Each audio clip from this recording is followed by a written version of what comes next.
अस्सलामुअलैकुम वरहमतुल्लाहि वबरकातुहू। लाइफ में क्या करना है, ये सवाल हर उस एस्पिरेंट का है जिसने अपनी एजुकेशन तो ख़त्म कर ली है, लेकिन हर किसी को एक जैसी करियर की टिप नहीं मिलती। कुछ लोग ट्रेंड को फॉलो करते हैं, सब मास्टर्स करने के लिए यूएस या फॉरेन कंट्री जा रहे हैं, तो मुझे भी जाना चाहिए। आपके फ्रेंड सजेस्ट करेंगे मास्टर्स कर लो, आपके रिश्तेदार सजेस्ट करेंगे ख़ानदानी बिजनेस है, हमने बहुत कमाया है, तुम भी कर लो। हर कोई अपने अपने नज़रिए से आपको गाइड करते हैं, लेकिन आपको खुद को ये पता होना चाहिए कि करना क्या है। जब आप खाना अपनी पसंद का खाते हो, कपड़े अपनी पसंद के पहनते हो, गाड़ी अपनी पसंद की चलाते हो, तो फिर करियर अपनी पसंद का क्यों नहीं चूज़ करते हो, जिसमें आपको पूरी ज़िंदगी गुजारनी होती है। क्योंकि आपके फ्रेंड्स, नेबर्स, फैमिली मेम्बर्स सभी आपको गाइड करने में लग जाते हैं, लेकिन उनके अकॉर्डिंग जो आपके लिए सही है। सेम करियर टिप हर किसी बंदे के लिए अप्लाई नहीं होती है, सबकी रिक्वायरमेंट्स अलग है। किसी के पास बाप दादा की दौलत होती है जिसे वो बड़े पैमाने पर आगे ले जा सकता है, कोई स्ट्रगल कर रहा होता है और स्क्रैच से बिल्ड करना चाहता है, कोई इंटरनेशनली जाकर सेटल होना चाहता है, कोई सिर्फ सोसाइटी को इम्प्रेस करने के लिए कोई काम करता है, चाहे वो उस काम में खुश ना हो। लेकिन एक बात का ध्यान रहे, जिस काम में आपका दिल नहीं लगेगा उस काम में आप अपना दिमाग, अपना फोकस नहीं लगा पाओगे, आप अपना बेस्ट नहीं दे सकोगे। कोई भी काम छोटा नहीं होता है, छोटा या छोटी अगर होती है तो काम करने वाले की सोच। तो आइए मैं आपको ले चलता हूँ कुछ टिप्स की तरफ जो आपको लाइफ में ज़रूर काम आएगी। हमें बचपन से बताया जाता है कि बच्चों पढ़ लो लिख लो ज़िंदगी संवर जाएगी, लेकिन हमें ये नहीं बताया जाता मकसद क्या छुपा होता है। कोई स्पेशल गाइड नहीं होता है लाइफ में जो हमेशा हमारा हाथ थाम कर ज़िंदगी के हर पड़ाव पर हमें गाइड करे। हम अब ऐसे दौर में लाइफ गुजार रहे हैं जहाँ सर्वाइव करने के लिए मार्केट के अकॉर्डिंग नई नई चीज़ें सीखनी होगी, हमेशा सीखते रहना होगा, क्योंकि 5-10 साल में टेक्नोलॉजी काम करने के तरीक़ों को काफ़ी हद तक बदल देगी। ये तो समझ आ गया कि सीखना होगा, मगर सीखते कैसे हैं आइए जानते हैं। आज के दौर में ये हो गया है कि डिग्री की वैल्यू नीचे चली गई है और स्किल्स की वैल्यू ऊपर चली गई है। एक दौर ऐसा था जब किसी गली में कोई भी एक शख्स होता था जिसने स्कूलिंग कंप्लीट की हो। आज के दौर में हर गली में 2 से 3 बेरोज़गार इंजीनियर्स तो आपको ज़रूर मिलेंगे। क्या फ़ायदा इतना पढ़ना लिखना के बाद बच्चों के पास स्किल्स नहीं और आखिर में वो बेरोज़गार है।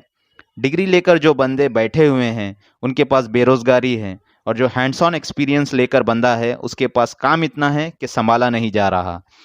आप किसी बड़ी कंपनी में जाते हो मुलाजमत के लिए तो आपको क्या पूछा जाता है?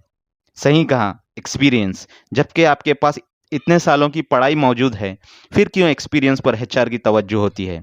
क्योंकि एक्सपीरियंस अपने आप में एक वैल्यू रखता है, क्योंकि आपने उस काम में अपना इन्वॉल्वमेंट दिया है, रियल टाइम में ट्रायल एंड एरर बेसिस पर आपने उसको किया है।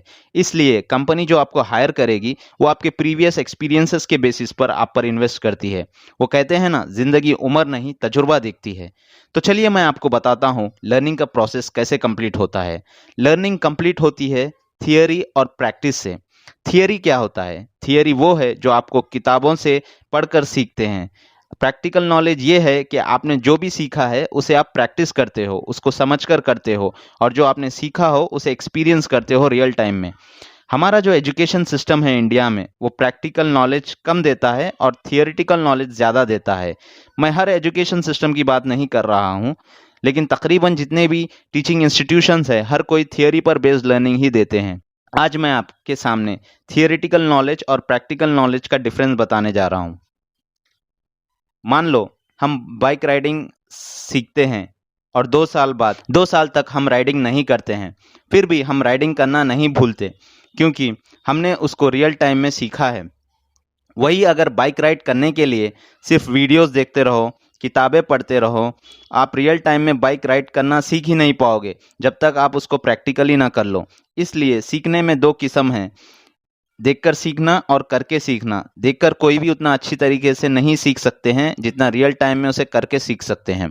आप जिंदगी में जो भी काम करो पहले थियरी सीख कर अपना बेस स्ट्रांग बना लो, फिर उस लर्निंग को प्रैक्टिकली अप्लाई करके उस लर्निंग प्रोसेस को कंप्लीट कर दो। डायरेक्ट प्रैक्टिकल नॉलेज हासिल करना भी सही अप्रोच नहीं होगा, इसलिए जो पहला बेस है वो थियरी है। जैसे घर बनाते टाइम इंजीनियर बेस यानी फाउंडेशन बनाता है, उसके बाद उस पर स्ट्रक्चर बनाता है, ठीक उसी तरह पहले थियरी हासिल करके आप अपना बेस स्ट्रांग बना लो, फिर उसको प्रैक्टिकली अप्लाई कर दो। मैं ये नहीं कह रहा हूँ कि बिना थियरी सीखे सीधा प्रैक्टिकल स्टार्ट कर देने के लिए। मैं ये कह रहा हूँ कि थियरी और प्रैक्टिकल साथ-साथ चलना चाहिए। जब भी आप कुछ थियरी से सीखो, उसे प्रैक्टिकली अप्लाई कर दो, तब जाकर सीखने का जो प्रोसेस है, वो कंप्लीट होगा। चाहे कितनी मर्जी किताबें पढ़ लो, लेकिन काम हमेशा एक्सपीरियंस से ही समझ में आता है। थियरिटिकल नॉलेज शॉर्ट टर्म के लिए होती है, आप इसको भूल भी जाओगे, लेकिन प्रैक्टिकल नॉलेज लॉन्ग टर्म के लिए सेव रहेगी। अगर आपके पास सिर्फ थियोरेटिकल नॉलेज है तो आप एक फ्रेशर कहलाओगे। अगर आपके पास प्रैक्टिकल नॉलेज है तो आप एक्सपीरियंस्ड बंदे कहलाओगे। जो थियोरेटिकल नॉलेज वाला बंदा होता है वो बोलता है ये काम कैसे करूं, और जो प्रैक्टिकल नॉलेज वाला बंदा है एक्सपीरियंस होने की वजह से बताता है कि इस तरह इस काम को किया जाता है। तो अगर आप अपने बच्चों को किसी एजुकेशनल इंस्टीट्यूशन में ज्वाइन करवाना चाहते हो तो आपको इस बात का ख्याल होना चाहिए कि वो इंस्टीट्यूशन थियोरेटिकल नॉलेज को प्रैक्टिकल नॉलेज से सपोर्ट करता है या नहीं। जब थियोरेटिकल नॉलेज और प्रैक्टिकल नॉलेज हाथों हाथ हों तभी लर्निंग का प्रोसेस कंप्लीट होगा। थियोरेटिकल नॉलेज भी इम्पॉर्टेंट है और प्रैक्टिकल नॉलेज भी इम्पॉर्टेंट है। जो इल्म आप हासिल करते हो उसको यूटिलाइज करने पर सोचो, उसको इस्तेमाल करने पर सोचो। जो इल्म आप हासिल करते हो उसको इम्प्लीमेंट करो ताकि वो आपके जहन में हमेशा हमेशा के लिए सेव रहे। और आखिर में अपने अंदाज में कहना चाहूँगा कि चार दीवारी के बीच में जो सीखो उसे खुले आसमान के नीचे अप्लाई कर दो। उम्मीद करता हूँ इस मालूमात से कुछ फ़ायदा हुआ है और इस वीडियो को आप दूसरों से शेयर करें। वीडियो को लाइक करिए और मेरे इस चैनल को सब्सक्राइब कीजिए ताकि आने वाली वीडियोस का नोटिफिकेशन आपको मिलता रहे। खुदा हाफिज़।